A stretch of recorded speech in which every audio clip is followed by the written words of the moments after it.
자, 버리심을 일으키는 기도문 수행 시작하기 전 앞선 사원공덕과 오늘 살 공덕이 나와 이웃에게 기쁨과 평화를 얻는데 도움이 되기를 바라며 모든 사람들의 번뇌가 사라지기를 기원합니다.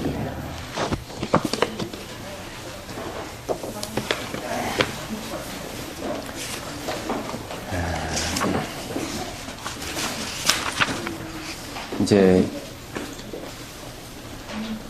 분별 발치도상 공부를 하고 있는데요. 이 신심이 성취된 수행자에 대한 얘기가 나옵니다. 이 발심에는 세 종류가 있거든요. 신성치 발심, 해행 발심, 정발심. 요거 이제 순서를 이제 보면 이렇게 돼요.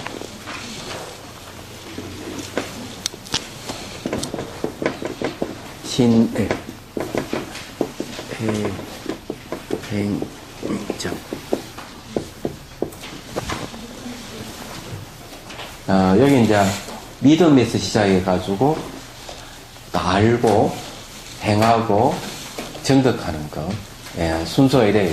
그래서 요걸 이제 분리가 이건 이제 신성치 발심, 해행 발심, 정발심. 여기에 이제 그 발심이라고 얘기하는 거는 발보리심의 준말이죠. 보리심을 이제 일으킨 걸 얘기하는데 믿음을 성취해서 보리심을 일으킨 건 이제 신성치 발심입니다. 이제 해행 발심이라고 하는 것도 이제 마찬가지죠. 신성치 발심 다음에 이제 해행 발심이 오고 정발심이 오는데 요래 해가지고 요거는 상사 발심이라 그래요.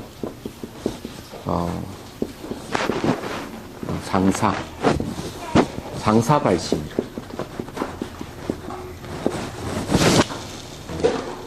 요거는 이제 정발심은 보통 다른 말로 하면 이제 진발심이라고도 하죠. 참다운 발심이다. 이렇게 입니다.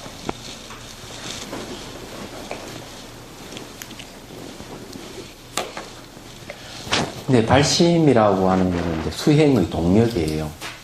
내가 발심을 하지 않으면은 수행이 한 발짝 나가기 힘들어요. 난주 수행하다가 내가 왜 수행하지 하는 목적의식을 잊어버리는 거죠. 수행하는 것은 중생을 돕기 위해서 중생들의 고통에 빠져있는 걸 구하기 위해서 그러기 위해서 내가 열심히 수행 정진해서 깨달음을 구한다 하는 겁니다. 그게 이제 발심의 내용이에요.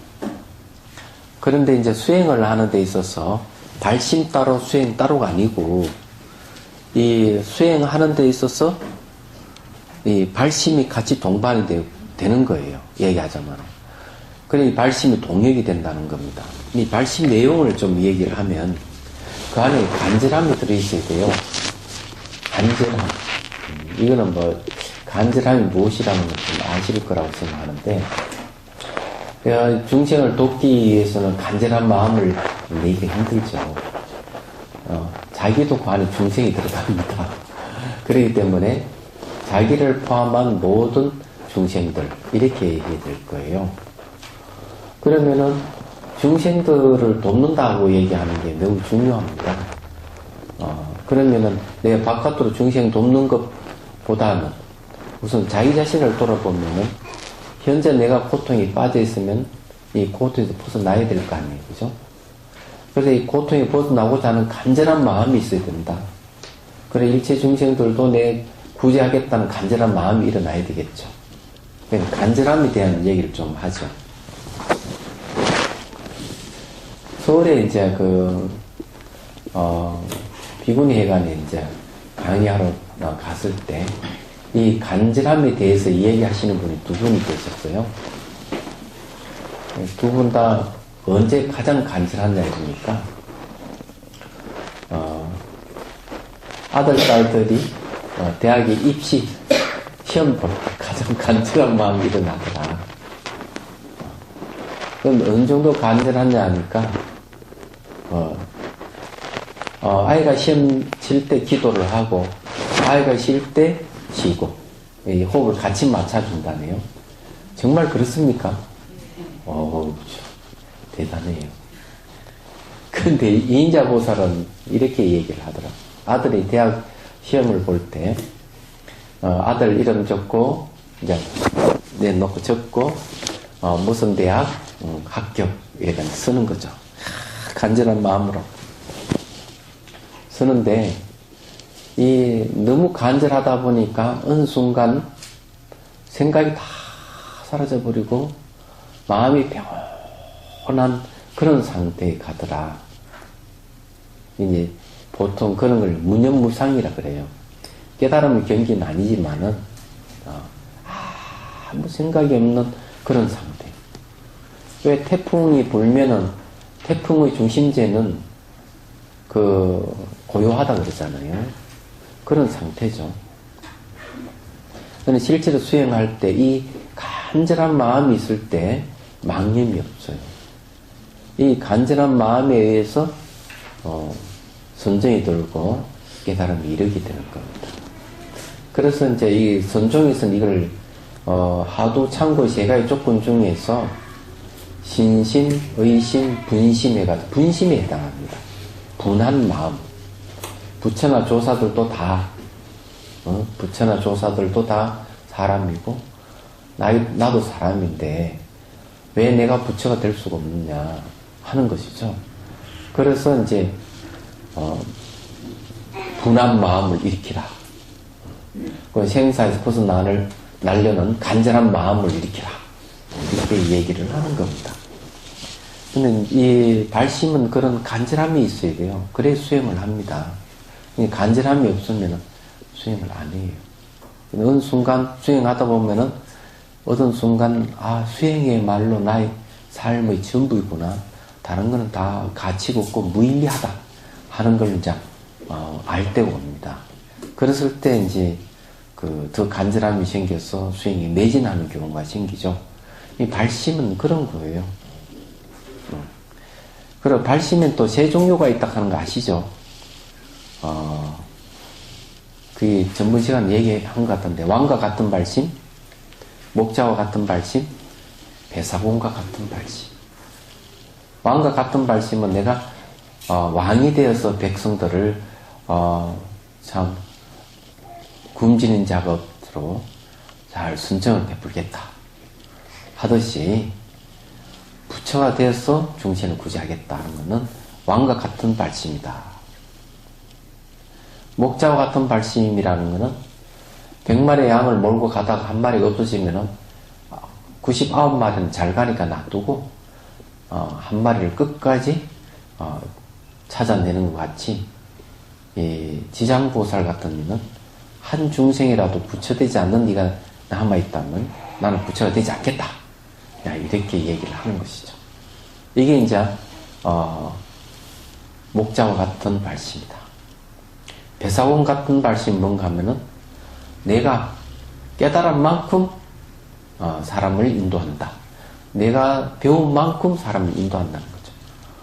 마치 배를 타고 강을 건널 때 배에 빈자리 있으니까 다른 사람도 같이 태워서 건너는 것과 같다 하는 거죠. 그래서 자기가 배운 만큼, 내가 깨달은 만큼 그 사람들을 같이 이제 인도하는 것. 그 사람, 그러니까 고통이 받고 힘들고 하는 사람들을 도와주는 것이죠.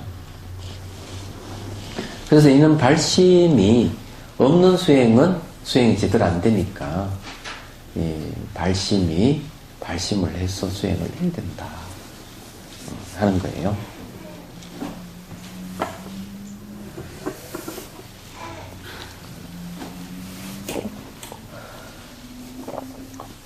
이 차가 맛있네. 오름차구나. 자, 중도를 잃지 않는 통찰의 힘에 대해서 한번 봅시다. 이제 수행을 하더라도 말이죠. 이 통찰의 힘이 아주 중요해요. 중도를 잃지 않는 통찰의 힘. 수행의 동력이 발심이라면은 그 동력의 힘을 받아 수행을 해갈 때 중요한 것은 중도를 잃지 않는 걸 얘기합니다. 자, 여기서도 자칫하면 잘못되는 수가 있습니다. 마음이 믿음을 낳으니 믿음의 내용이 자기 마음인 줄 모르면 안 된다는 것입니다. 자, 믿음의 내용이 자기 마음인 줄 알아야 된다. 그러면 믿음에는 내용이 있는 것이죠. 그냥 믿음의 내용이 없으면 그 믿음이 아니죠. 내가 뭘 믿는다 하는 게 있어요. 내가 부처님을 믿는다. 부처님 가르침을 믿는다. 부처님 가르침을 실천하고 수행하는 승가를 믿는다 하면 그 내용이 있는 것이죠. 근데 그 내용을 내가 그렇게 믿던 내용이니 믿음이 자기 마음이니까 믿음의 내용도 당연히 자기 마음이죠. 그걸 모르면 안 된다는 거죠. 만일 믿음의 근거인 마음 밖에서 주어진 것이라고 하면 그렇게 믿는 마음이 허망한 집착이 될 수 있습니다. 이게 아주 중요해요. 내 마음 밖에 뭘 믿는다 이러면 허망한 집착이 될 수가 있다. 이 마음 밖에 뭘 믿는다. 좀 이해하시리라 봅니다만은 믿음에는 반드시 동반되는 게 있어요. 지혜가 동반돼요. 부처님 법문을 듣고 맞구나 하는 확신이 오죠. 그런 이 부처님 가르침대 이해가 오면은 그 이해가 지혜입니다. 그것이 뭔가 믿음을 낳습니다. 근데 부처님 가르침을 듣는데 좀 이상하다. 이러면 이렇게 이상하다 생각하면 믿음이 안 가죠. 믿음이 안 가면은 그 믿음이 없는 거죠. 안 그래. 그래서 부처님 가르침을 듣니까 확실히 맞구나, 그렇구나, 이렇게. 그 이인자 교수님 얘기 들어보니까 당신이 불교를 배울 때 그 능인선언에서 배웠대요. 그 능인선언에서 배웠는데 지강 스님이 아주 과학적으로 과학의 사실을 근거로 해서 불교를 설명하더라는 거죠. 그 너무 불교가 과학적이다 하는 마음이 드니까 진짜 믿는 마음이 확신이 오더라 이런 얘기를 하거든요. 불교는 매우 과학적입니다. 물론 그 스님은 전공이 원래 무리학이 전공이었기 때문에 아주 과학적으로 설명을 잘 하시는가 봐요. 근데 불교는 과학하고 잘 통합니다. 그 아인슈타인도 과학과 대화할 수 있는 유일한 종교는 불교밖에 없다고 아인슈타인이 얘기를 했거든요. 마찬가지예요. 왜냐 과학하는 방법하고 불교하는 방법이 공통점이 하나 있어요. 그게 뭔가 하면은 실험하고 분석한다는 거죠. 과학자들로 또 실험하고 분석을 하는데 불교도 내가 수행을 하면서 관찰 대상을 분석을 하는 겁니다. 이런 면에서 같은 면이 있습니다. 어쨌거나요. 그래서 이 믿음은 반드시 지혜가 동반된다는 걸 이제 아셔야 됩니다.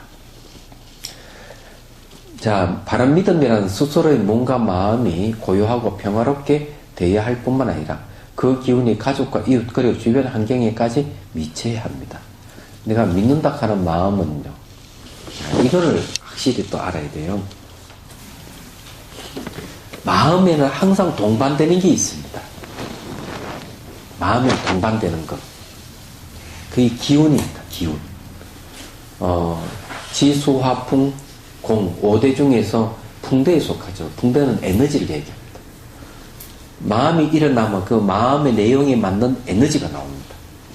사람의 슬픔만 몸 기운이 아주 슬픔으로 가득 차 있죠. 왜 이제 사람 보면 겉은 멀쩡하게 아무렇지도 않는 안 그렇지 하면서도 몸 기운을 보면은 그 사람이 무슨 일이 있다 짐작하는 그런 육감적인 걸 여러분 얘기하시잖아요. 마찬가지. 이 어떤 마음이냐? 기쁨의 관계들은 몸 기운이 있는 거예요. 믿음은 믿음에 대한 기운이 있는 거예요. 그래서 항상 마음이 있을 때는 기운이 같이 움직이는 거예요. 근데 이 기운은 바로 여기서 말할 때 이렇게 환경에 영향을 주는 거죠. 가족과 이웃이 영향을 준단 말이에요. 그래서 학습된 내용을 비판적으로 사용한 이후의 실천을 통해 몸과 마음을 고요함과 평화로움을 느끼게 알고 함께 사는 모두에게 자비를 실천하는 과정에서 성립된 마음의 지향이 믿음입니다. 이거는 이런 자비를 실천하는 과정에서 성립된 마음의 지향이 믿음이라고 그랬죠. 그리고 고요함과 평화로움을 느끼게 알고 함께 사는 사람들에게 이런 말을 했는데, 이 믿음이라 하는 게 이제 그런 겁니다. 우리에게 뭘 갖다 주느냐. 고요함과 평화로움을 갖다 주고, 자비를 갖다 주는 거죠. 이 믿음이. 그래서 이런 얘기를 합니다. 비판적 사유는 마음 깊이 평정을 유지한 상태에서 가르침을 면밀히 살피는 것뿐만 아니라 가르침을 주는 분의 삶이 정말 평화로운지를 잘 헤아려 보는 것입니다. 그분이 위대하다든가 훌륭한 전통 속에 있다든가 하는 풍문과 겉으로 드러나는 모습만은 그 가르침을 따르겠다고 결정해서는 안 되는 것입니다. 그분의 삶이 진정 그와 같은지 아무런 선입견 없이 살펴보고 또 살펴보는 것이 비판입니다. 그때 전번에도 무슨 마인의 말. 말 이름이 잘 그 말 사람들 얘기를 제가 했는데, 그 부처님이 오시니까 부처님을 초청해서 물어요. 우리 마을에, 칼라마인 마을 사람들. 칼라마인 사람들이 이제 뭐라고 얘기를 하냐면, 우리 마을의 종교가 또 철학자, 학자들 많은 사람 지나가는데 그네들 얘기 들어보면은 한결같이 자기가 주장하는 진리고 다른 사람이 주장하는 진리가 아니다고 갈갈이 찢어버린다는 거죠. 오는 사람마다 자기 말은 그러니까 많이 들어보면은 오는 사람마다 그렇게 얘기하니까 들어보면 다 이치 맞는 이야기거든. 근데도 이게 자기 말의 주장이 옳다고 하니 어떤 말을 믿어야 될지 모르겠다 이렇게 하니까 부처님이 하는 말씀이 과거에 내려온 전통에서 내려온 가르침이라 믿지 말아라 얘기하자면 네 군인을 가지고 있는 그렇다고 해가지고 큰 스승이 얘기했다고 해서 그런 거 믿지 말아라 이제 이런 걸 자기가 생각해보니 맞다고 생각해서 말하는 거 그런 거 믿지 말아라 이런 전통이 그래서 믿지 말아라 이런 게 있어요. 믿지 말아야 돼요. 전통, 권위, 자유주장이 생각했던 큰 선생이 말했다고 하더라도 그래 믿지 마라 하니까 그럼 뭘 믿어야 합니까? 하니까 부처님 하시는 말씀이 그런데 당신들 괴롭지 않느냐고. 왜 괴롭습니다. 그럼 괴로운 거는 현실적인 사실 맞지 않느냐. 그럼 그거는 진실이니까 믿어라. 왜 믿겠습니다. 그럼 괴로움이 왜 일어나는가 하면은 목마르다 갈고에서 구하려는 마음 때문에 일어나지 않느냐. 번뇌죠. 그렇습니다. 그러면 진시도 그건 믿어라. 이거는 고진멸도 사성 중에 고성제와 집성제를 얘기합니다. 그래, 거기서 완전히 벗어난 상태는 열반이 있다. 믿어라. 그에 도달하는 실천 방법이 8가지가 있다. 8정도. 그러면 반드시, 고통과 고통의 원인을 제거해서 열반이 얻을 것이다. 이렇게 이제 사성제를 이야기하면서 그거는 현실적으로 증명되는 것이니까 믿으라고 이제 이렇게 얘기를 합니다. 그래서 이게 비판적 사유라 하는 게 그런 것이죠. 무조건 위대하다든지 훌륭하다든지 전통이다든지 풍문이다든지 그런 걸 가지고 믿으면 안 된다. 이제 이렇게 얘기합니다. 면밀하게 살펴봐라. 그래서 여기서도 그런 가르침을 주는 분의 삶이 정말 평화로운지를 잘 헤아려 보는 것입니다. 그분이 위대하다든가 훌륭한 전통 속에 있다든가 풍문과 겉으로 드러난 모습만은 그렇지 않은 그 가르침을 따르겠다고 결정해서는 안 되는 것입니다. 그분의 삶이 진정 그와 같은지 아무런 선입견 없이 살펴보고 또 살펴보는 것이 비판입니다. 그런 과정을 거쳐다하다가 그분이 그 가르침이 자신과의 인연에서 꽃이 필 것인가는 또 다른 문제입니다. 만일 자신과의 인연이 아닌 경우에는 곤만 마음가짐을 가지면 있을 수 있겠지만 그것을 계속 따를 이유가 없습니다. 또한 자신이 그분의 삶을 살펴보니 풍문과 다른 점이 너무나 많아 존경심이 생기지 않는다 하더라도 비난해서는 안 됩니다. 그죠? 잘못 산 값은 그분 스스로가 받게 된 것입니다. 그렇죠. 이제 여기에 있어 이제 판단을 잘 해야 되거든요. 그 사람은 나하고 인연이 있어 나에게 이익이 있다. 그럼 자신과 이 인연이 있어 이익이 있다. 이러면은 그 사람은 따를 수가 있죠. 근데 인연이 아니면은 가감하게 그래서 벗어나야 되고 가르쳐 준 사람이 행실이 좀 이상하고 이러더라도 비난할 필요는 없다. 이렇게 얘기하죠. 왜? 자기가 지금 가면 자기가 받기 때문에 그 사람들이 설레할 필요가 없다는 거죠. 그래, 이건 맞아요. 여러분들 여기 와서 공부하는 거는 저하고 인연이 있어서 공부하는 것 같습니다. 그건 분명한 것 같아요. 그죠? 인연이 없으면 뭐 공부할 리가 없겠습니까? 그런데 이제 요즘 다 들어서 이제 그 공부하는 사람들 조금씩 늘어나는 거 보니까 시절 인연이 좀 도래한 것 같기도 하고 그런 것 같아요. 이제 좀 더 있으면은 아이 고민인데 자비선사가 미어 터지면 어떡하지? 오지 않는 미래에 대해서 미리 걱정하는 것도 바보 같은 짓이요.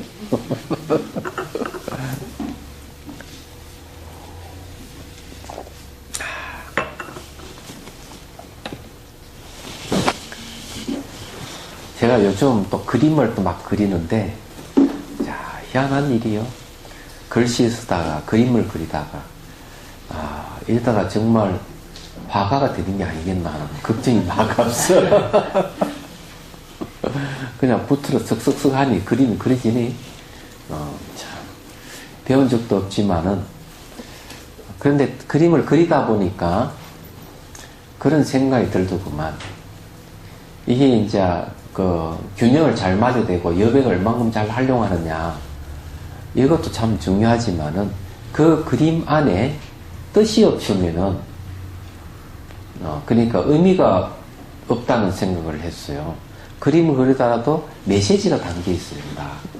안 그래요? 그림 속에 메시지 담겨 있지 않으면은 그것이 우리에게 별로 감흥을 주지 못할 것이다 하는 생각을 했어요. 얘기하자면. 그래서 열심히 이제 갖다 놓고 막 그림을 그립니다. 뭐 그리다 보니까 뭐 자꾸 되더라고. 또 도장을 찍으니까 더 멋있게 보이고. 6월 달에 전시할 때는 아주 멋있게도 할 것 같아요. 보니까. 그것도 얼마 갈는지는 모르지만은. 자, 이제 또 이제 공부를 합시다. 믿음에 대한 수행을 시작하려는 사람은 비난이, 수행이 아무런 진전을 가져오지 않는다는 것을 마음 깊이 새겨야 합니다. 남을 비난하는 사람은요, 자기 수행이 마이너스가 됩니다. 절대 비난하면 안 됩니다. 그 사람 허물을 보더라도 그냥 허물에 대해서 덜쭉내지 말아야 됩니다. 그래서 물론 이제 수행체에 있었던 일인데, 거기가 어디더라? 아찬차라는 분이 계시는 그 수행센터인데, 이제 외국인 제자들이 많으니까. 근데 이제 어떤 외국인 제자가 스승을 찾아왔어요. 찾아와가지고, 아무기 스님은, 오이 불식이든 오불식도 안 하고, 말도 함부로 하고, 교육도 어기고 해서, 도저히 그대로 놔둬서는 안 됩니다. 조치에 취해야 되지 않습니까? 불편합니다. 이러니까, 스님이 하신 말씀이, 그 스님 일은 그 스님 문제지, 스님 문제가 아니니까, 그 스님 계율을 안 지키는 데서 말고 하지 마십시오. 그러면 당신이 수행을 하지 못합니다. 이렇게 이제 충고를 해주는 거죠. 근데 이건 맞는 게, 수행 중에서 남의 잘못을, 허물을 보거나 이랬을 때, 거기에 대해서 들줄 필요는 없다는 거죠. 자기 수행이 안 됩니다. 성당사에서도 어떤 스님이, 효봉 큰 스님 찾아가가지고 아무 스님이 이래저래서 같이 못 사니까 조치를 취해 주십시오 하니까 많이 보더니만, 니나 잘해라. 그렇게 얘기하더라는 거죠. 그래, 이제, 그런 거는 호임자가 알아서 이렇게 할 일이고, 본인이 나서가 할 일은 아니라는 얘기도 됩니다. 여기서도 그런 이야기예요. 비난의 수행이 아무리 진전을 가져오지 않는다는 거죠. 비난하는 마음은 자신을 헛들고 거치게 할 뿐만 아니라 함께하는 식구와 이웃 동료 그리고 더 많은 생명들까지도 그 기운으로 평안하지 않게 합니다. 믿음을 성취하려고 하는 수행을 장애할 뿐이며 집착을 떠나 평화롭고 아름다운 삶을 살려는 자신의 의지를 약하게 할 뿐입니다. 남을 비난하는 그것은 결국 수행에 마이너스가 된다. 근데 비판은 다르죠. 비판이란 평온한 마음가짐으로 가르치는 사람이나 배우는 사람 모두가 집착을 떠나 열반을 체험하고 있느냐 없느냐를 보는 것입니다. 이 수행이라 하는 것도 이렇게 그냥 습관적으로 하는 게 아니에요. 얘기하자면. 이 비판적인 정신이 있어가지고, 본문을 듣더라도 거기에 옳은지 그런지를 확실히 명확하게 알아야 돼요. 그렇지 않고는 맹목적으로 그냥 그 말 믿고 수행했다가는 큰일 납니다. 그러니 부처님 당신도 얘기해놓고 내 말을 검증해야지 굳이 그때 듣지 말아라. 이렇게 또 얘기를 하시는 이유도 있는 거죠. 수행 결과는 의식만 변하는 것이 아니라 일상의 삶에서 고스란히 드러나기 때문에 일상 넘어 고귀한 삶이 있다고 하면 문제가 있는 가르침일 확률이 높습니다. 그렇죠? 우리 일상생을 넘어가지고 뭐가 고귀한 삶이 있다면 그건 좀 이상하다 하는 거죠. 우리 일상을 떠나서 진리를 얘기한다면 그 진리는 우리에게 아무 소용이 없습니다. 안 그래요?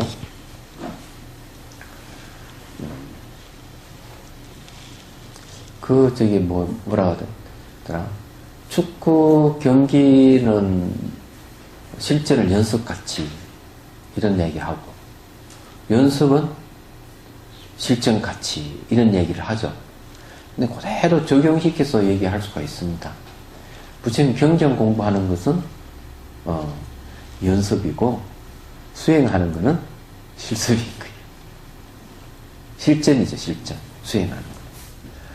그런데 일상생활에서 내가 배웠던 것을 실제로 적용을 시키지 못한다면 별 의미가 없을 겁니다.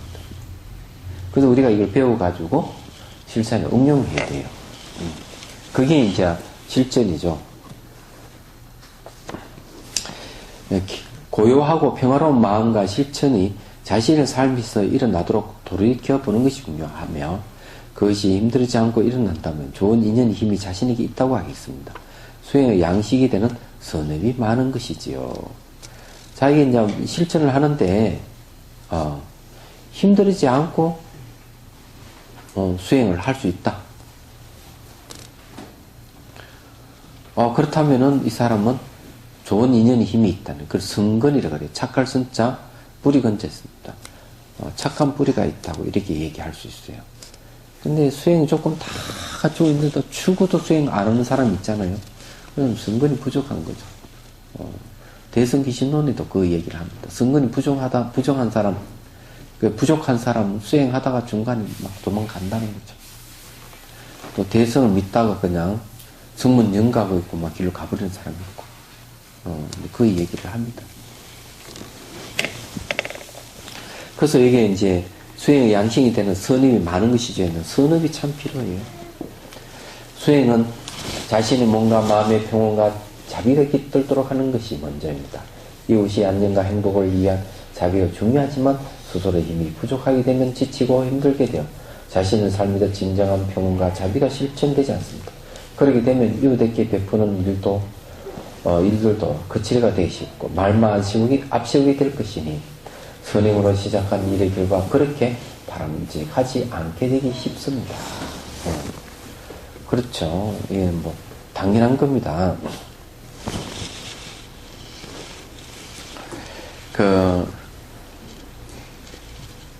뭐든지 힘이 있어야 되는데, 선행을 하게 되면 힘이 생깁니다.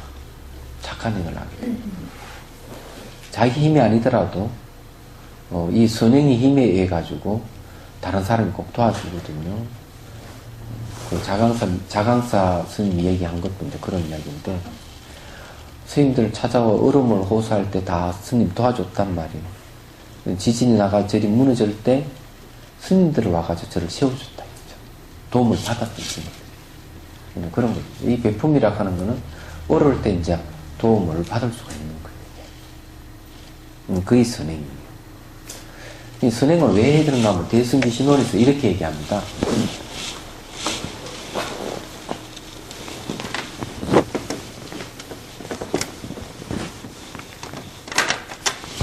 비유를 들자면은,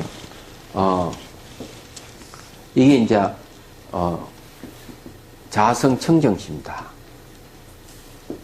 또는 이제 진이라 할 수 있다. 이게 있는데, 여기에 때가 많이 끼어 있단 말이에요. 때가 많이 끼어 있다면은, 이 때를 어떻게 하면 벗겨낼 수 있을까? 이게 뭔가 하면은, 선행이라는 거죠. 착한 행을. 선행을 하게 되면은, 우리 본 마음에 끼어있던 때를 하나하나 제거해 나갈 수가 있다. 이렇게 이제 대선기신으로서 얘기를 합니다. 그렇기 때문에 이 선행이 굉장히 중요하고, 선행은 이제 선업을 짓는다고 그런 얘기를 하죠. 여기서도 그 얘기를 하는 거죠.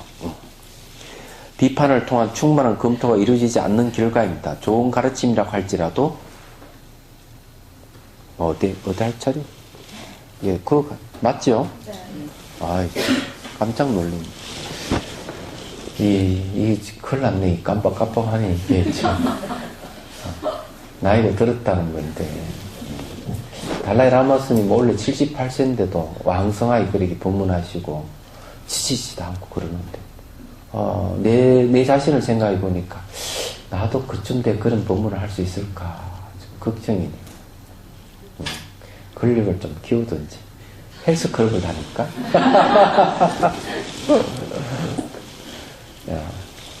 자, 비판을 통한 충분한 검토가 이루어지지 않는 결과입니다. 좋은 가르침이라 할지라도 그것이 자신이 뭔가 마음과 맞나 새로운 인연으로 이어지는 시간이 필요합니다. 자신이 받아들이고 있는 가르침과 지금까지 익혀온 생각의 틀이 무엇인지를 알아차리는 시간입니다. 그렇죠. 여기에 이제 뭔가 마음과 맞나 새로운 인연으로 이어지는 시간이 필요하다 이랬죠. 인연은 반드시 시절이 있는 거예요. 인연도 장자라다 맹자편에 보면 이제 호연지기에 대한 편에서 그런 얘기 나온다니.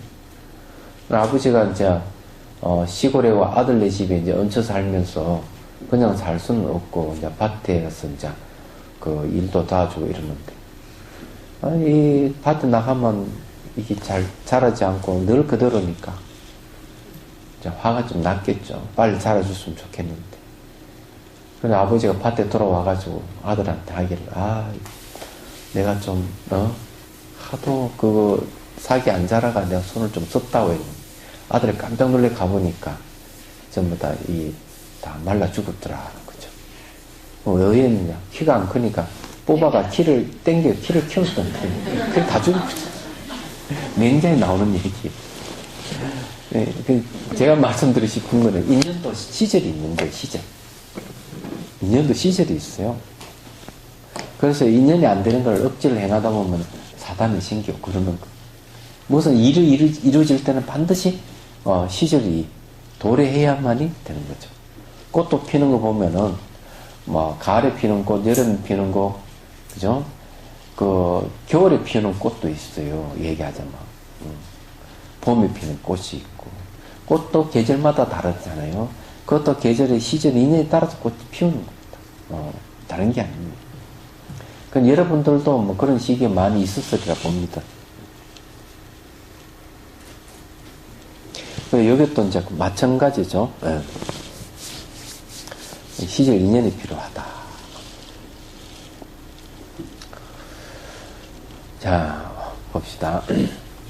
마음으로 기쁨을 추구하지 않고 몸으로 쾌락을 추구하지 않는다고 하더라도 베푸는 것을 욕망하고 있는지를 살펴야 합니다. 욕망하는 내용이 좋은 것일지라도 욕망은 지나친 결과를 일으킬 수밖에 없습니다. 왜냐하면 좋은 일을 하는 것과 그것을 하려는 욕망은 다르기 때문입니다. 좋은 일을 욕망하는 그 욕망을 실현하는 것은 자신이 뭔가 마음의 평온을 해치게 되고 오히려 원망하는 마음이 잘 잡게 됩니다. 진짜 그 좋은 일을 욕망한다면 그 욕망을 실현하기 위해서는 뭔가 마음의 평온을 해친다 하는 게 아주 좋은 말입니다. 그런데 이런 건 있어요. 또 이거는 이렇게 자기 욕망을 갖다 지나치게 내세워서 하는 사람도 있겠지만 자기는 전혀 그런 욕망이 없다고 생각을 하죠. 그러다 어느 순간 그런 각종의 욕망이 일어나가지고 아주 힘든 그런 사람도 있습니다. 그래서 번뇌도 대상을 보고도 번뇌가 일어나지 않는다고 해서 좋아할 게 아니라 대상을 봤다 언젠가는 딱 시기가 되면은 그 욕망이 탁 튀어나오는 거죠. 청전 도론이 그 얘기를 하더라고요. 거기 보면 그런 얘기예요. 어느 젊은 스님이 경영 공부하러 간 거예요. 노스님 이렇게 얘기해요.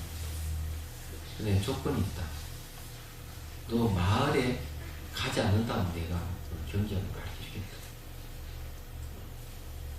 그러니까 이 젊은 청년 스님이 말에 안 가겠습니다. 이 말도 A라고 하는 말에는 가지 말아라. 이렇게 겁니다. 근데 경전을 다 배웠어. 배우고 난 뒤에 생각해보니까 왜 가지 마라 하셨을까? 그렇죠? 왜 가지 마라 했을까? 궁금할 거 아니야? 안 가면 참 좋은데 정말 간 거야. 말이 탁발하는데 노란 옷을 깨끗이 잘 입은 처녀가 공양물을 탁 담아줘. 스님은 그냥 처녀 한번 보고 말았어. 그냥 공양물 갖고 갔는데 그 다음에 문제가 돼. 이 처녀가 그냥 스님 한눈에 보고 반해버린 거지. 공양 올려고 그만 집안 침대가 쓰러져. 우리 그냥 딸아이가 있어. 너 왜 그러는 거야? 나 저 스님 아닌 나 집 안 가겠다. 그래서 알아 누워버리니까. 알아 누워버리니까 그래 이 노스님 벌써 알은 거지. 그 말 가면은 그 말에 그런 사탄의 심리를 미리 알릴 때 가지 말아야 했는데 이 젊은 스님이 가면 사단이 난 거죠. 부모 와가지고 사정사정 이야기가 우리는 먹고 살만하고 그러니까 장가 들으라고 우리 딸내 좀 살려달라고. 그런데 출가 산모는 뭐 그런 관심이 없다. 딱 붙여 간 거야. 갔는데 이 처녀가 막 일주 내내 식음을 전폐하다가 시름시름 또 죽어버렸어요. 죽어버리니까 그만 이 부모들이 어떻게 하는가 하면 그 아이가 입고 있는 옷을 스님들이 보시를 하는 거죠. 보시를. 그게 그런 게 있는가 봐요. 스님들은 이제 노란 천이니까. 근데 이제 이 스님은 그것도 모르고 이제 어느 날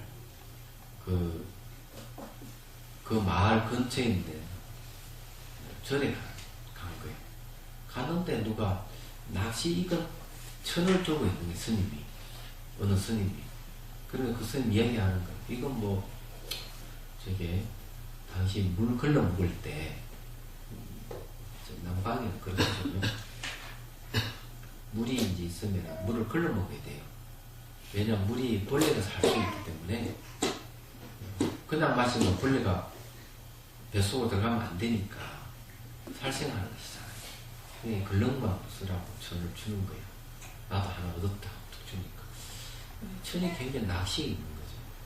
이 천이 이게 어떻게 나느냐 이러니까 여차저차 해가지고 그 처녀의 옷이라 하는 걸 딱 알게 됩니다. 문제는 거기서 일어나. 그러나 각 중에 그 처녀가 그래가 죽었다는 말을 듣는 순간 각 중에 뭐가 나오네.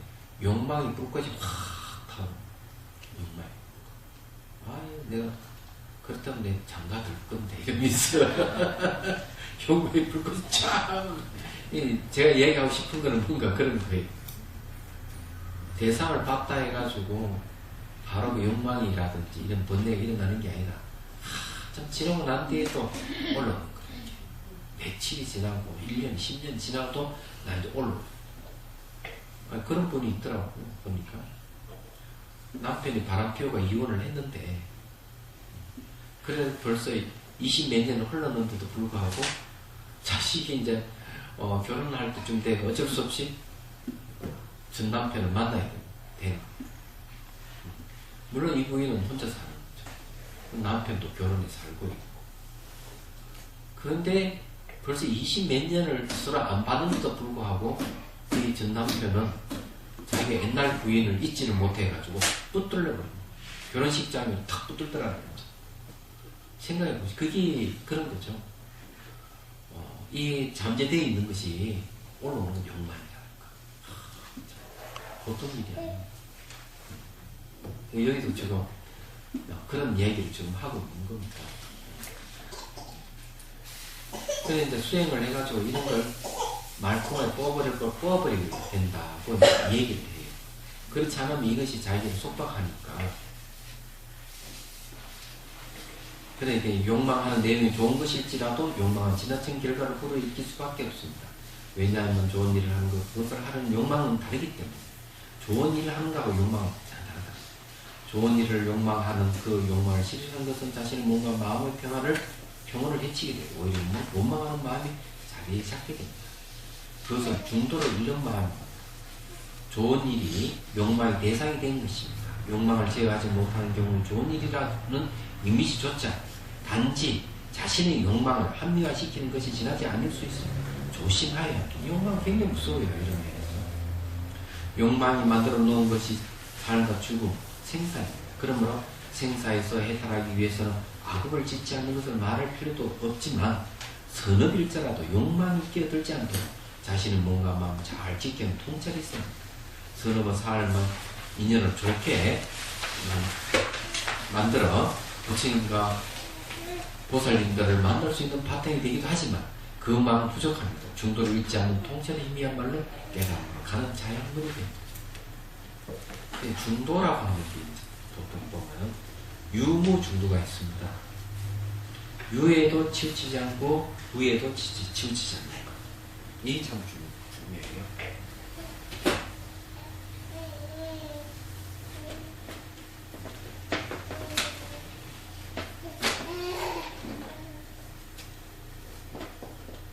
유와 무가 있다. 이거는 두 가지 극단이라고 얘기해요. 유를 근거해서 나온 주의가 절대주의입니다. 무를 근거한 거는 거무주의예요. 이 절대주의를 갖다가 항상 하다는 견해를 갖고 있다 해서 상견이 걸리고 사람 죽으면 아무것도 남지 않는다 해서 단견이 끈을 가지고 단견을 합니다. 그래서 이게 유에 치우치면 절대주의에 갈 수 있고 무에 치우면 거무주의에 갈 수 있기 때문에 유, 무에 치우치지 말아야 돼요. 우리는 대화를 하다 보면은 그런 게 많죠. 혹시 뭐 저게 집에 남편이 사업을 다 실패하다 하면은 한숨을 푹 쉬면서 아이고 그만해 내가 그렇게 노력했는데 하루아침 이게 뭐야 죽고 싶다 흠막하다 이렇게 얘기하잖아요. 그건 허무주의 좀 빠지더라고요. 얘기하잖아요. 절대주의는 어떤가 이런 것일 수가 있어요. 사업을 하면서 나쁜 짓인 줄 알면서 나쁜 짓 하는 거죠. 사업을 속여가지고 물건을 판매한다든지 그렇게 하는 겁니다. 그러면 아는 사람이 야 너 지금 그런 짓 하면 그거 되나? 네 재가를 받아. 이렇게 얘기를 하죠.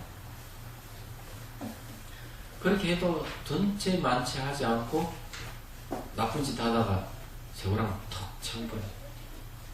감옥에 갔다. 감옥에 갔는데도 불구하고 이 사람은 자기가 자기 친구에 대해서 당당하게 얘기를 하는 거예요. 당당하게. 네, 뭐 제값 좀 받나 별거 아니야. 왜? 절대자에게 한 번만 회개해버리면 돼. 그런 그 생각하는 거죠. 이런 걸 절대주의라고 합니다. 이런 사고방식 가지고 있는 사람은 무서운 사람이에요. 또 나와가 또 나쁜 짓 또 답니다. 얘기하잖아요. 그런다고 전혀 자기는 절대주의자이기 때문에 절대자에게 반성하면 된다. 회개 한번 해버리면 되니까 내가 잘못했었죠. 다 용납 해준다는 거지. 믿는 구석이 있는 것이죠. 또 한편으로는 나 내 영혼은 죽지 않으니까 내가 육체는 죽지만 내 영혼은 죽지 않는다. 영혼 불멸은 실체다. 이래 주장하는 것도 절대주의. 그런 거 없습니다. 그래 이런 두 가지 사고방식을 가진 사람은 있습니다. 없을 리가 없죠. 그래도 아주 문제가 심각합니다. 그는 중도를 잃지 않아야 된다. 유에 치우치지도 말고 무에 치우치지도 말. 그게 중도주의라고 돼요. 절대주의도 아니고 허무주의도 아니고 중도주의입니다. 그래서 이게 중도를 잃지 않는 통찰의 힘이 필요합니다. 그래서 이런 다른 말로 하면은 이렇게 얘기합니다. 저기에는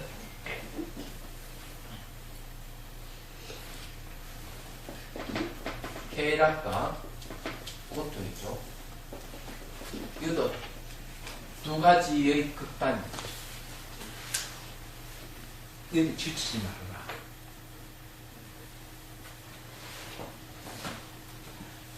이 초기 경제는 이제 저 얘기를 합니다. 뭘 얘기하는가 하면, 부처님께 이제 그 오비구들 앞에 앉혀놓고 법을 사는 법 내용이 그런 거예요. 쾌락에 치우치지 말고 자기를 고통스럽게 하는 고행에 치우치면 안 된다. 이건 두 가지 극단이다. 이 말은 뭘 얘기하는가 하면, 본인은 그 궁전에 사실 때 화롭게 살았거든요. 쾌락에 질증소에 있기 때문에 쾌락에 빠지면 수행 못하는 거예요. 고통은 뭔가 하면 당신이 6년 동안 고행을 했거든. 그래서 그런 고행을 해서도 안 된다. 이런 그런 쪽으로 두 극단에 빠져서는 안 된다. 어쨌든 한쪽으로 치우치는 것은 안 된다.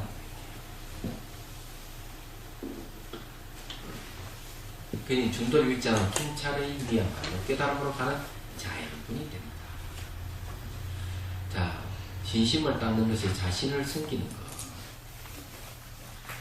선업과 깨달음을 구하는 마음, 그리고 통찰이 있을 때 불보살님을 만나게 됩니다. 그때 불보살님이 따로 있는 것이 아니라 스스로의 몸과 마음, 그리고 가족, 이웃, 생명들이 불보살의 화연으로 나타난다고 할 수 있습니다. 통찰에게 불보살님 만나는 마음도 되지만 그 마음에 의해서 자신과 이웃 생명들이 불보살님이 되니 평온과 고요 속에서 자신과 이웃을 섬기는 마음이 진심을 닦는 것이 됩니다. 자, 이건 뭔가 하면요, 수행을 하는 데 있어가지고, 내가 발심 수행을 하는 데 있어가지고, 자기를 도와주는 사람들이 생깁니다. 환경이 도와줄 수도 있고, 뭐 친구가 도와줄 수 있고, 누가 나타나가 그 사람을 도와줬다. 이것도 괜찮고. 도둑인데, 이놈 도둑이 또 수행하라고, 물건을 훔쳐갔다. 자기가 갖고 있는 애중지하는 거. 그럼 또 역시 뭔가 도둑이 그 사람을 도와준 거야 되죠. 애착을 없애주기 때문에. 그래서 이제 이 이웃들이 바로 불보살들이다. 수행하는데 조건 참 필요해요. 그래서 이제 발심시켜주는 사람들이죠. 이런 사람도 발심시켜주는 사람을 생각하면 됩니다. 자기를 괴롭힌 사람, 상습적으로 괴롭히는 사람. 만나면 그냥 어르렁거리고 모함을 하고 그런 사람이죠. 근데 그런 사람이 있으면 직장 나가기 힘듭니다. 안 그래요? 그런데 그런 사람도 알고 보면은 자기 정신을 성숙시켜주는 하나의 선지식으로 발심시켜주는 거죠.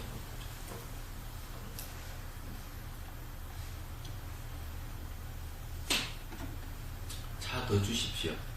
없어요? 맛있는데.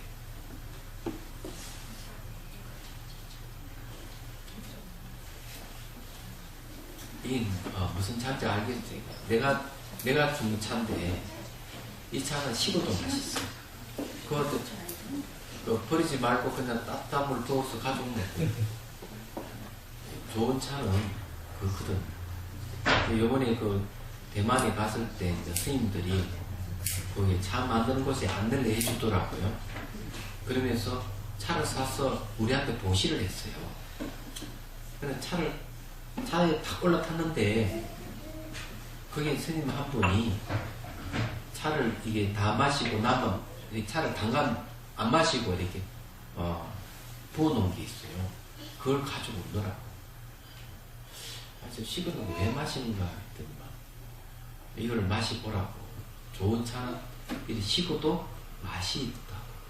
좋지 않은 차는 식으면 맛이 없다는 거죠. 이 차가 그래요. 그 맛이 있더라고.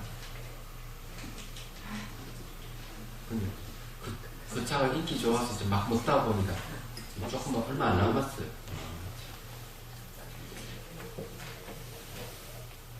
요번에 23일, 24일 보살이 수리식 하는 거 알죠? 예. 빠지지 마서. 잠 안 오는 사람은, 잠 오지 않는 사람, 꿈자리 시끄러운 사람, 이런 사람은 꼭 개를 받으시. 그럼 마음이 편안해지고 잠이 잘 올 겁니다. 몸도 가벼워지고. 그러니까 가그 제업을 씻어내는 것이거든요. 보살계 받는 것이 이제 그 안에 참여의식이 들어있어서 그런 거죠. 근데 꼭 해야 돼요. 가정이 평화가 올라오면 그걸 해야 돼요. 어떤 불씨가 있어서 폭발 직전에 가더라도 보살계를 받아두면은 안에 개체가 생기기 때문에 어떤 선을 넘지 않습니다. 어떤 한계가 딱 멈춰요. 개의 힘이죠. 불자들이 좋은 점은 그런 점이라 하더구만. 그 부탁톡에 올라오는 사람들 막 논쟁을 벌이다가 뭐 어떤 수위에 올라가면은 다 잘못했습니다, 참회했습니다 하면서 다 꼬리를 내린다. 어느 선까지 가면 안 넘는다. 그게 아주 성숙된 자세죠. 얘기하자. 그럼 개울은 이제 그 귀신으로부터 보호도 해줍니다. 마장으로부터 보호를 해주고 이러기 때문에 꼭 받으셔야 됩니다. 계락하는 거는 선정을 얻는 바탕이 되거든요. 선정은 지혜를 일으키고 이러기 때문에 계력도 받으셔야 돼요. 아셨죠? 예. 내가 아침에 얘기를 안 했는데 한 번 더 강조합니다.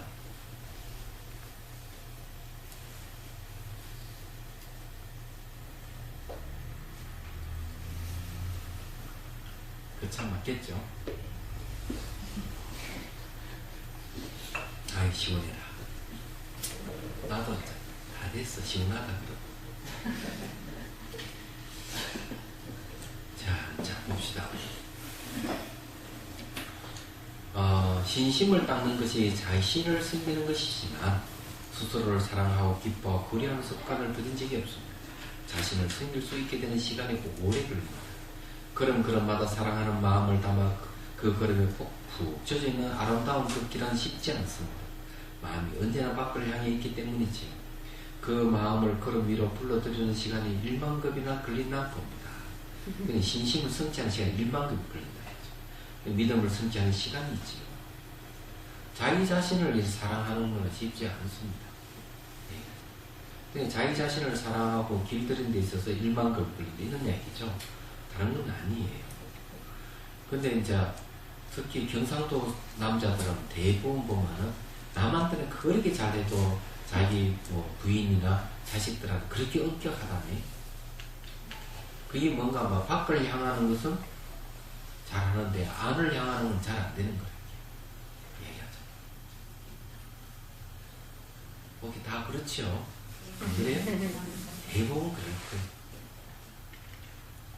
경상도 남자들은 뭐라 그래? 딱 세 마디면 끝난다. 퇴근해가 딱 세 마디면 뭐 끝난다. 묵자. 자자. 또 뭐 하나 있던데. 아는.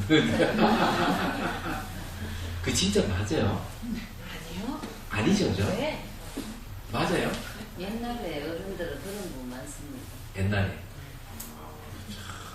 권위를 나도 내기 위해서 말을 아낀다 이 말이죠? 저희 시아버님 같은 경우는 완 인사하면 그래 그럼 그럴 거지 갈 때 간다 그럼 그래 그렇지. 아, 그렇구나. 야, 이게 되게 마음을 바꿔서 쓰기 때문에 자기를 돌아보는 게 없는 거죠. 수행할 때 항상 자기 내면을 보는 훈련이 필요해요. 그러나 시간도 마음이 만드는 일, 걷는 자국마다 시간을 남긴다면 어느새 1만큼의 긴 시간도 기쁨의 한 수건과 다를 바가 없습니다. 이 시간도 마음이 만든다. 1년 즉시 무량겁이라고 그래요. 1년 찰나죠. 찰나의 이 생각이 무량겁이고 무량겁적 1년. 아무리 긴 시간도 1시간이 찰나. 이런 경험해봤는지 모르겠네요. 서울서 그 강주까지 시간이 얼마 걸리는가 하면은 한 4시간 걸립니다. 예? 4시간 걸리는데 딱 그 버스를 타고 도착해 보니까 3시간 반 또는 3시간 20분 걸리더라고. 나는 4시간 걸릴 거라 했는데 시간이 단축되어 있는 거죠. 얘기하는 거. 근데 이런 걸 이제 뭐라 얘기하는 거? 마음이 만든다. 이런 거죠. 그 내유발 상자가 한 번은 그 제가 법조사 했을 때, 올 때마다 파트너가 자꾸 바뀌게 돼. 야, 너희들을 만나서 도대체 무슨 얘기를 하느냐. 시시콜랑한 이야기도 참 재미가 있습니다. 그러면서 뭐 몇 시간을 조잘거려도 5분, 10분밖에 안 걸린 것 같은 느낌이 든대. 이게 마음이 맞는 거죠, 시간. 근데 시간은 사실 길이가 없어요, 알고 보면은. 왜냐하면 시간은 처음도 없고 끝이 없습니다. 중간 과정만 있어요, 시간. 그런 시간이라고 하는 것 자체가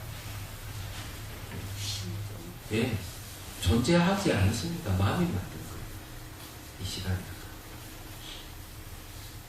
그런 걸 알 수가 있죠. 그렇기 때문에 이제 여기서 하는 이야기가 뭔가 하면 수행을 해서 시공을 추월한 근본을 캐치하기만 하더라도 수많은 시간을 흘러도 시간을 느끼지지 않습니다. 왜냐하면 우리 이제 본래 마음 본성에는 시간과 공간이 없어요. 추월해 있기 때문에. 자, 사랑하고 기뻐하고 그리워하는 그 마음에 시간이 없지요. 그리워. 그 마음에 온 세상이 되니 완성된 수행과 다를 바가 없습니다. 그런마다 그와 같은 마음을 담아 도함을 나눈 다음에 자기 승김과 이웃 승김이 완성됩니다. 기쁜 마음과 온화한 표정을 그리는 것이 내적 자기가 되도록 하여야 합니다. 신심을 닦는다 하는 것은 자기와 이웃을 섬기는 것이 자기 신심을 닦는 것이다. 믿음이라고 하는 불신하지 않는다는 것이죠.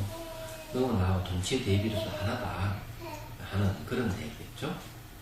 자랑할 것이 아무것도 없는 것이 자랑이 되어야 합니다. 그 마음 무엇을 가져서 기쁜 마음이 아닙니다.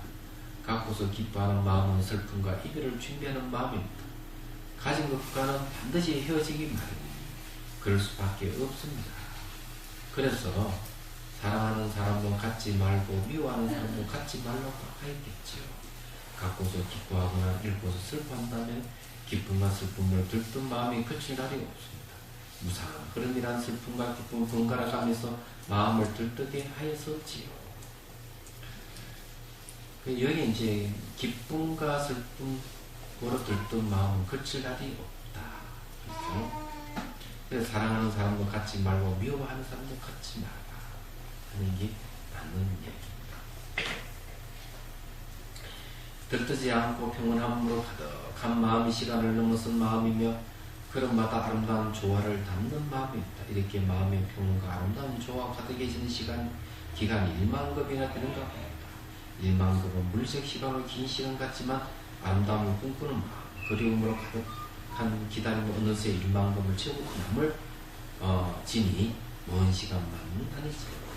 기다림이 즐거움이 되는 시간에서 그렇습니다. 무엇을 기다리는 마음 같지만 꿈으로 가득한 기다림이라 기다림이 충만된 기쁨이며 시간을 넘어서 마음 승김이 익어지는 시간입니다. 자신을 기쁘게 바라보는 눈이 익어지는 시간이며 이웃 생명들과 보살과 부처님으로 보는 시간, 따뜻한 기다림으로 멀고 먼 훗날이 아니라 낱날이 기쁨이 커지는 시간입니다. 여기서 이제 얘기하는 것은 마음 승김이란 말이 왜 생기는가 하면 믿음이라 하는 게 바로 자기 마음이기 때문이죠. 그래서 자기 마음을 승긴다. 믿음이라 하는 말을 승김이라는 말을 바꾸서 이렇게 하죠. 이 말은 상당히 재미있는 말이에요. 여러분 생각해 보십시오. 어떤 사람하고 교류를 하다가 믿음이 생기지 않으면 어떻습니까? 그 사람은 단절합니다. 단절해버리죠. 그 다음에 믿음이 그 사람하고 처음 만났죠. 몇 마디 나눠보고 믿음이 생기면은 어떻습니까? 그 사람을 좋아하는 거죠. 싫어하지 않는, 성기는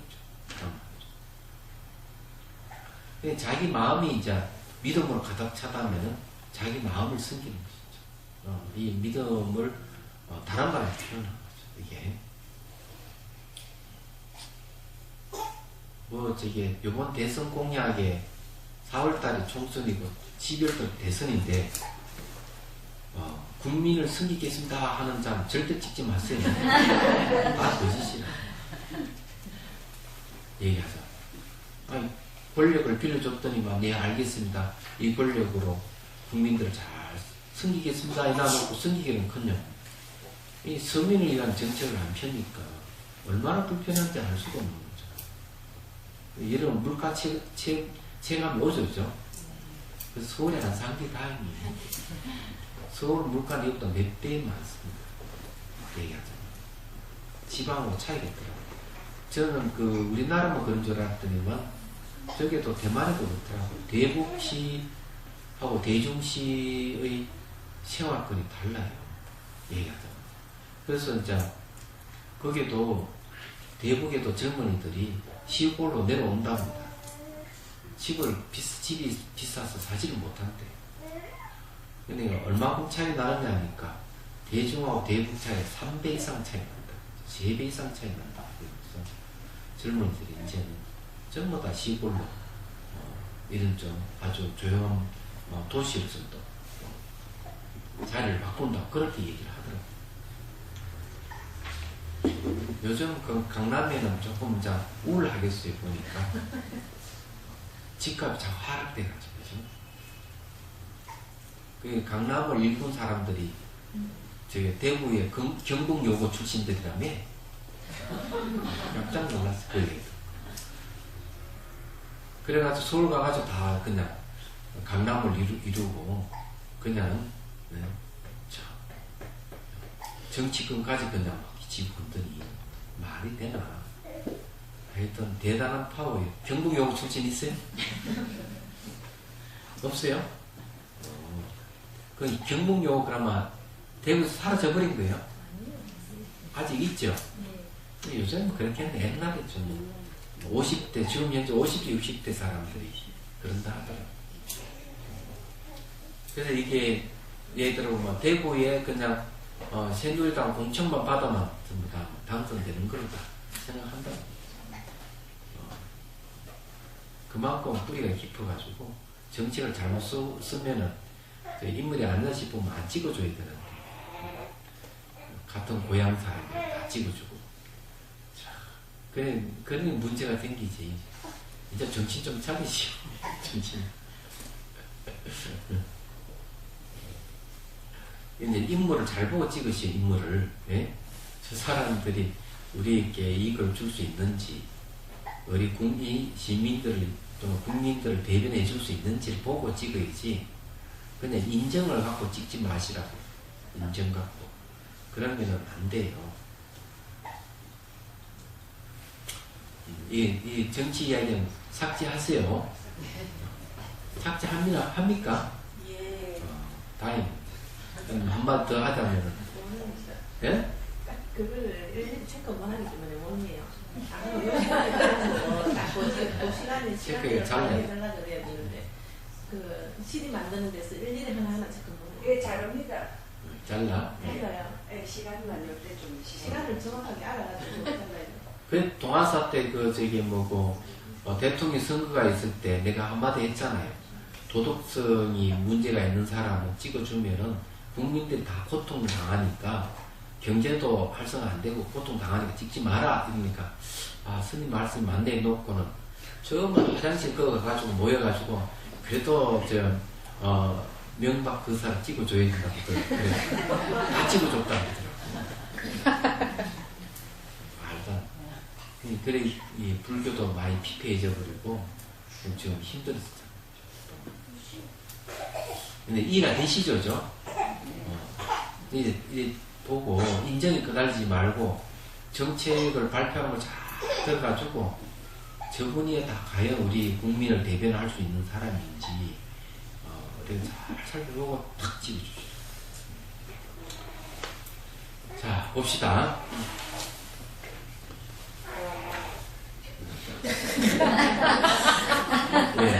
애기가 추워가지고 춥다고? 애기가 추워.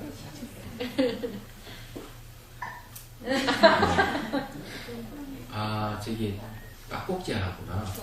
네. 딱꼭지는 행경막이 좀 이렇게 긴장이 오면은 딱꼭지를 하거든요.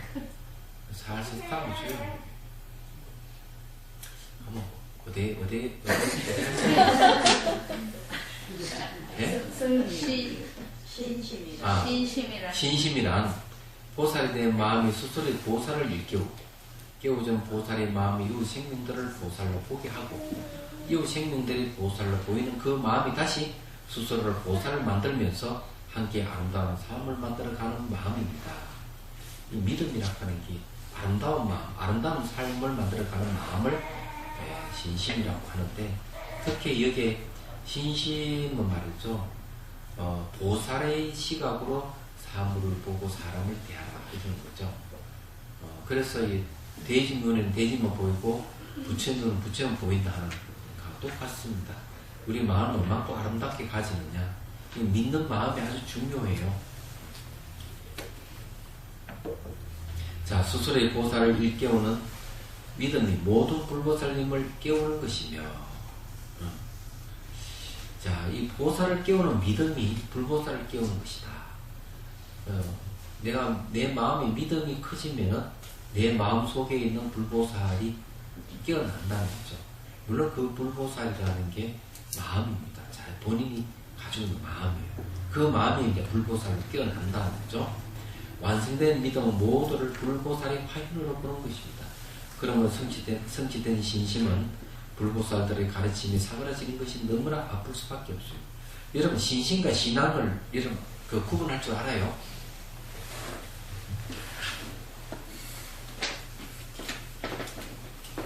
지금 이제 여기에 맞는 말은 확실히 이거를 구분할 줄 알아야 돼요.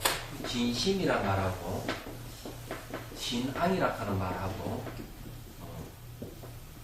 차이가 있습니다. 여기 신앙이란 말 하나도 없잖아요.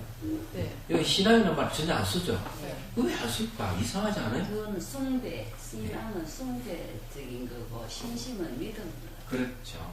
이게 아니 신앙은 내 바깥에 있는 나보다 더 힘센 자, 거룩한 자, 성스러운 자를 우러러보는 걸 얘기합니다. 우러러보면서 믿는 걸 얘기하죠. 그거는 신앙이라고 해요. 신심이라고 얘기하는 거는 내 마음을 믿는 거예요. 내 마음 안에 부처의 성품을 믿는 거예요. 내가 이 믿음을 내가 언젠가 부처가 될 수 있다는 믿음을 갖는 거예요. 내 안에 부처의 성품을 믿는 거예요. 그 믿음은 언젠가는 그 믿음에 따라서 내 마음이 불보살로 화연할 수 있다는 거죠. 다른 사람도 마찬가지예요. 자기만 믿음이 아니고 누구나 부처의 성품을 다 가지고 있기 때문에 나도 믿지만 그 사람이 잘못 저지르고 이러더라도 그 사람의 잘못을 보는 게 아니고 그 사람의 불성을 보는 거죠. 네. 그러니 신앙과 신심이 다른 겁니다. 그렇게 신앙은 대개 기도고요. 신심은 바로 수행입니다. 왜냐하면 내 마음 안에 있는 거는 닦아야 되는 거고 내 밖에 있는 거는 기원 드리는 거죠. 기도하는 것이죠. 그런데 이 두 가지는 전혀 별개의 것이지만 서로 통하는 점도 있어요. 믿음이라고 하는 거. 밖을 믿느냐 안을 믿느냐. 전적으로 밖을 믿는 것을 갖다가 내도라고 합니다. 바깥 내자 쓰고 안을 믿는 걸 내도라고 합니다. 안 내자 씁니다. 불교는 이 두 가지 다 있어요. 신앙과 신심이 다 있는데 그럼에도 불구하고 신심이라는 말을 더 많이 쓰지 신앙이라는 말을 잘 안 씁니다.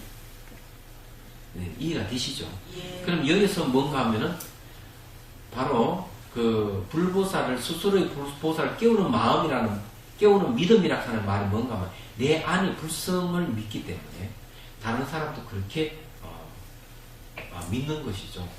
이 믿음이 뭔가 하면은 내 안에 있는 거나 다른 사람 안에 있는 불보살을 일깨우는 역할을 한다 이런 얘기. 믿음 매우 중요한 거죠.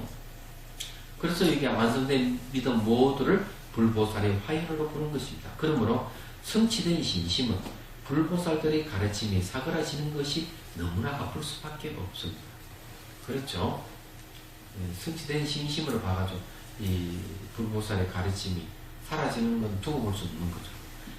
우리네 모두가 자신의 자리에서 그 스스로를 잃어버린 것과 같으니 마음이 더 아프겠지요. 이 아픔이 스스로의 불보살과 이후 불보살들을 살아나게 하는 마음입니다.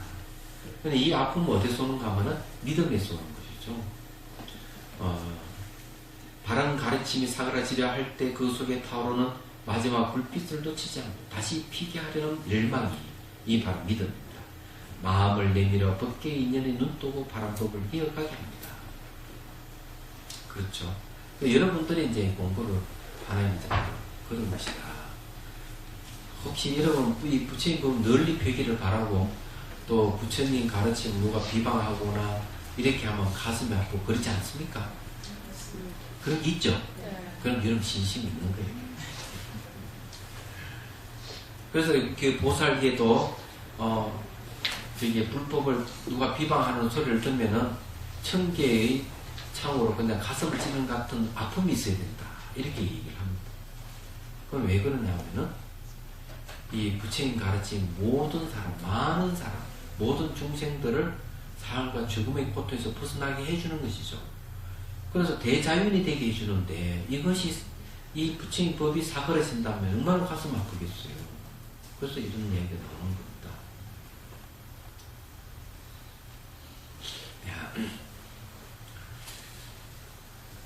자, 그 다음에 우리네 모두가 자신의 자리에서 스스로를 잃어버린 것 같으니 마음이 더욱 아프겠지요. 이 아픔이 스스로 불보살과 이후 불보살을 산나게 하는 마음, 이걸 했군요. 그 다음에 죽음을 연상하는 수행도 이어갔습니다. 왜? 안 읽었어요? 맞죠?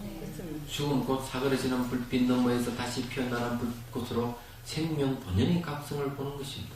죽음의 법계의 인연을 찬란한 불꽃으로 되돌려 놓는 장엄한 인연임을 아는 것입니다. 죽음을 보는 마음이 삶의 걸음마다에 깨어있는 마음이 되며 불보살의 마음이 되며 시간을 넘어선 마음이 됩니다. 이 마음이 신심을 성취하게 하고 인연의 각성에 대한 성찰이 더딘 세상에서 깨달음을 향해 전진하게 합니다. 자, 죽음을 보는 마음이 삶의 걸음마다 깨어있는 마음이 된다는 말은 무슨 말이냐?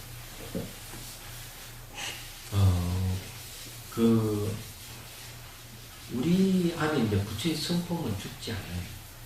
얘기하는 거. 그래서 보통 우리가 죽음을 맞이하게 되면 참 슬프고, 그렇게 생각을 하죠. 힘들게 생각하고, 또 안 죽으려는 마음도 생기고, 그러는 것이죠.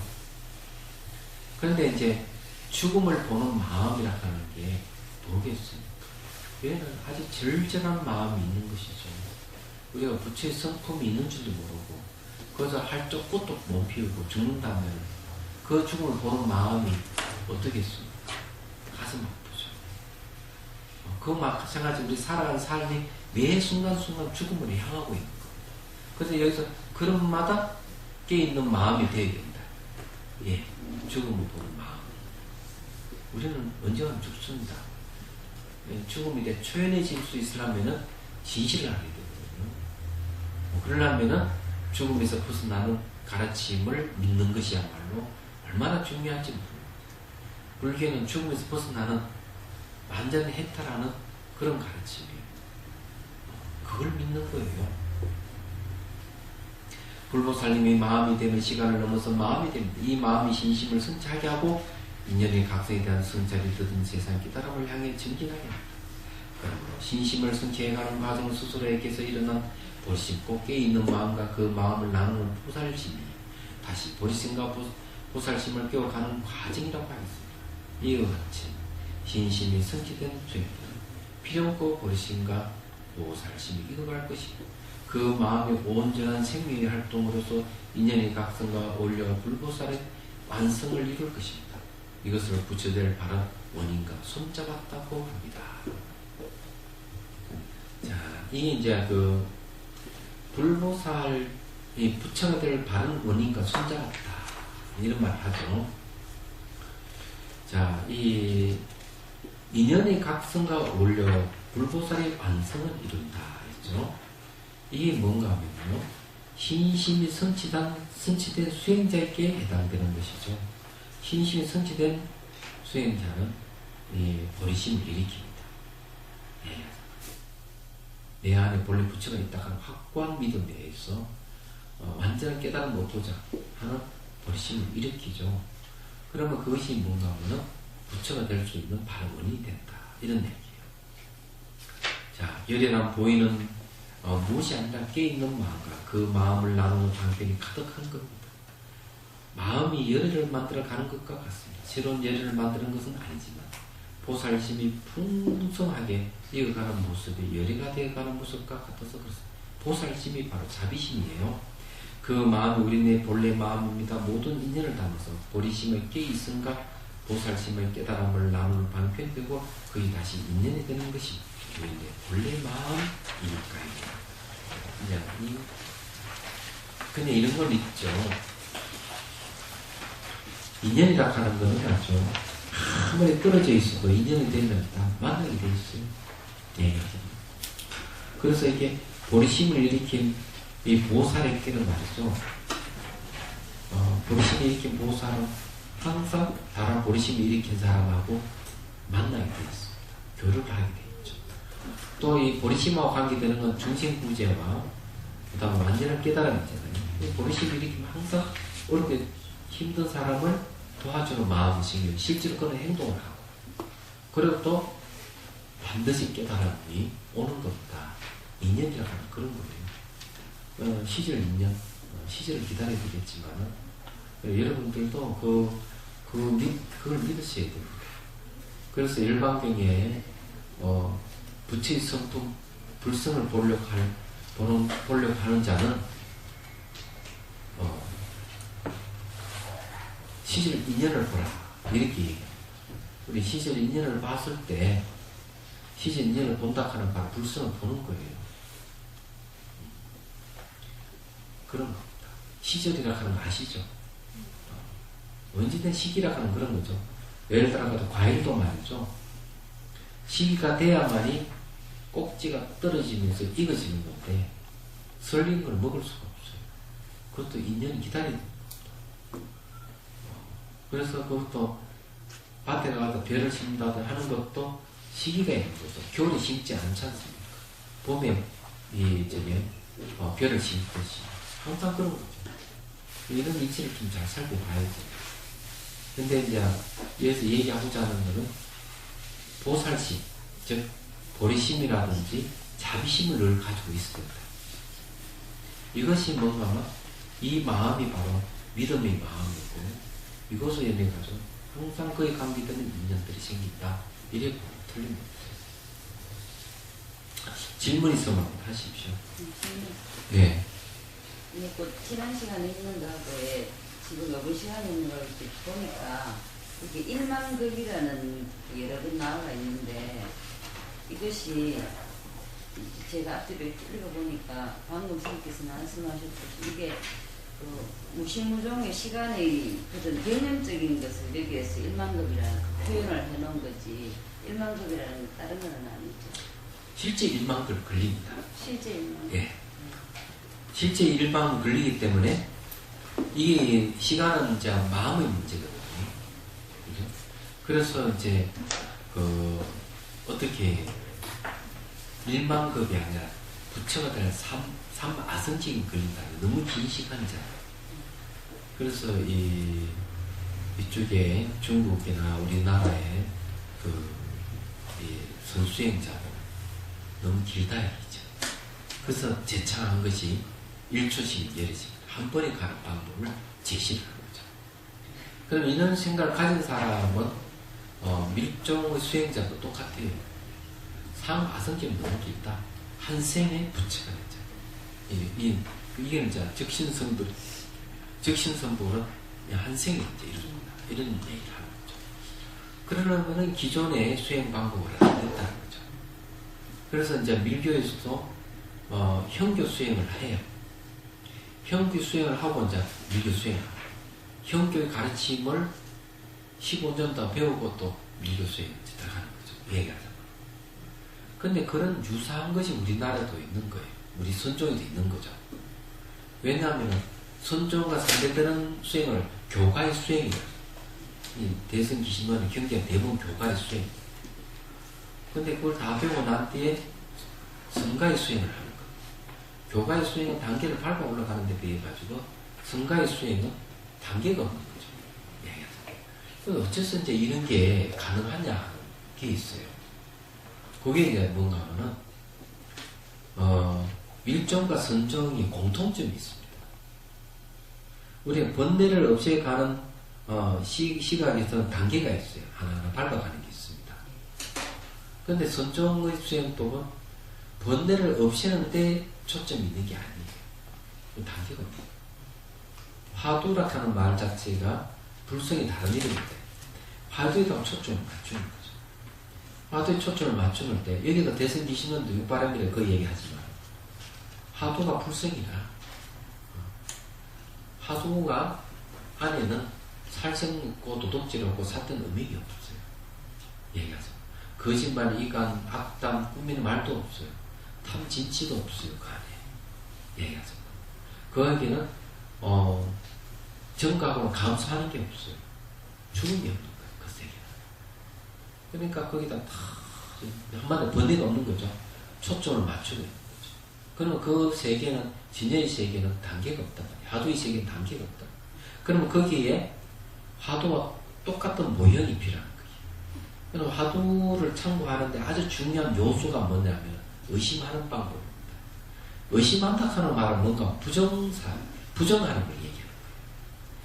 그 완전한 부처는 아라카란 문자에서 나온다는 이런 말이 있습니다.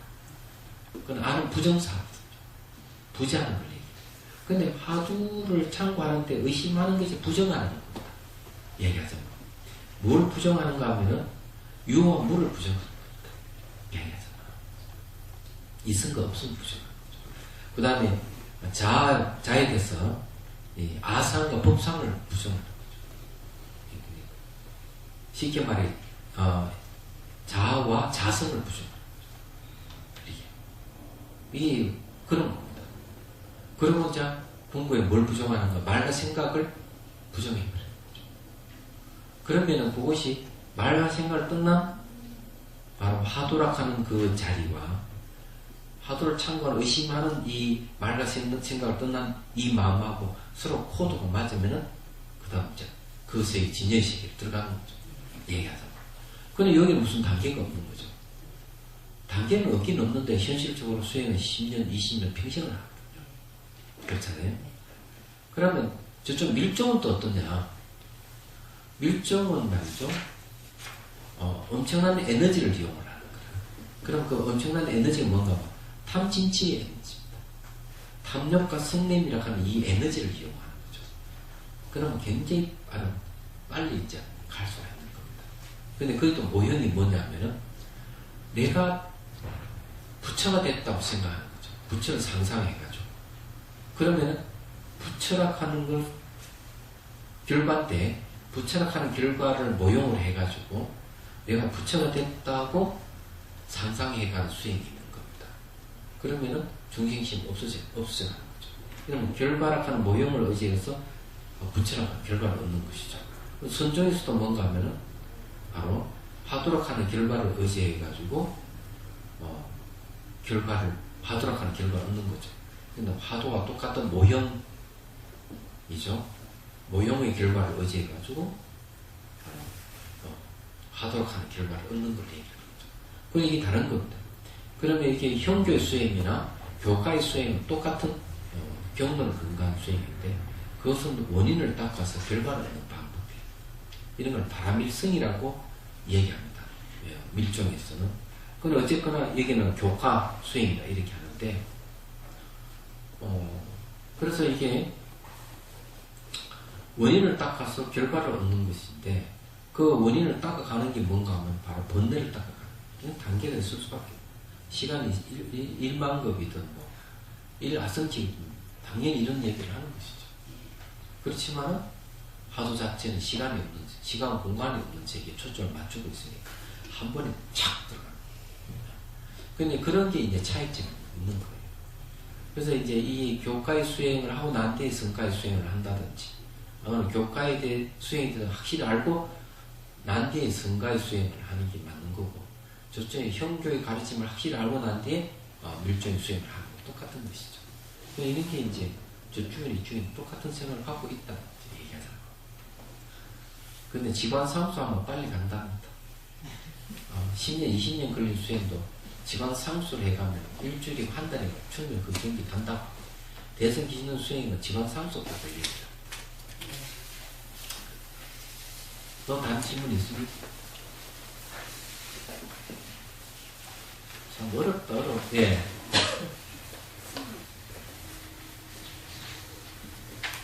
네? 예. 어? 비판하고 비난하고 보통 우리가 이제 그 사람에 대해서 제가 의도하는 바와는 다르게 비난으로 들릴 때가 있더라고요. 근데 비난이라고 하는 거는 감정이 들어가 있잖아요. 비난. 비판이라고 하는 거는 아주 냉철한 이성으로 하는 거예요. 비판. 비판한다 하는 거는 상대의 감정을 상하지 않게 하는 것입니다. 비난은 상대의 감정을 상하게 하는 거예요. 그런 차이가 있는 거죠. 근데 비판적인 정신을 가져야 된다. 보통 이렇게 얘기할 때는 거기에는 감정이 빠져 있어요. 그래야만 내가 상대를 비판했을 때 비판받은 사람들이 그걸 수용하죠. 근데 이렇게 비판하는 사람이 감정을 집어넣어버리면 감정 상하면 아무리 옳다도 안 받아주죠. 니나 잘해 이래버리죠. 그럼 이해가 됩니까? 이거 읽어도 됩니까? 예. 자비수관 삼행시 수정화 보살이 시를 한 수 지었습니다. 이야, 맞네요. 자비로운 마음 가운데 행복이 있네. 비감은 근무일세 속고 있다네. 수고롭겠지만 부지런히 닦겠나? 가난한 마음만이 설부를 할 수 있다네. 첫 번째, 두 번째. 자비하신 부처님 비를 내리소서. 수행의 법비는 간조인 있어. 아니 내일은 왜 들어가? 자유로운 스님 비밀스러운 법문 펼치시네. 수고리처럼 공부하실 분 간식 많은 법도 어이소. 자비하신 스님 비밀스러운 법문 펼쳐 수승한 법 지도하사 간법의 대가 키우시네. 자비로운 마음만이 비밀스러운 법문 깨치네. 수승방관하지 말고 간하여 반주하여 보세. 다 시가 좋네. 아니 이걸 저게 되고 부톡에 한번 올려보지. 돌려드릴까요? 20편 좀 지었는데 그냥 그 중에 한 편, 그 중에 한 가자 왔습니다. 그럼 조금 더 한 30여 편 더 지어가지고 시집을 하나 내시지. 네. 자비가 수행의 바탕이 되고요. 깨달음을 깨달음의 척도가 뭐냐 이러면 자비심입니다. 깨친 사람, 자비심이 없으면 깨달은 사람이 아니에요. 얘가. 근데 수행의 바탕이 자비가 될 때 번뇌망상이 별로 없이 일직선으로 잘 나아갈 수 있어요. 자비심이 모든 번뇌망상 다 잡아먹어버립니다. 그래서 다른 질문 없어요? 자, 수행 끝날 때 오늘 수행을 통해 얻은 공덕이 나와 두반 유세의 기쁨과 편안한 마음으로 행되기를 번뇌가 사라진 마음의 나와 유세의 뜻을 바란다. 수행 과정에서 얻은 기쁨과 편안한 마음이 일차에서 다루는 어떤 마음보다 먼저 또로또로 수행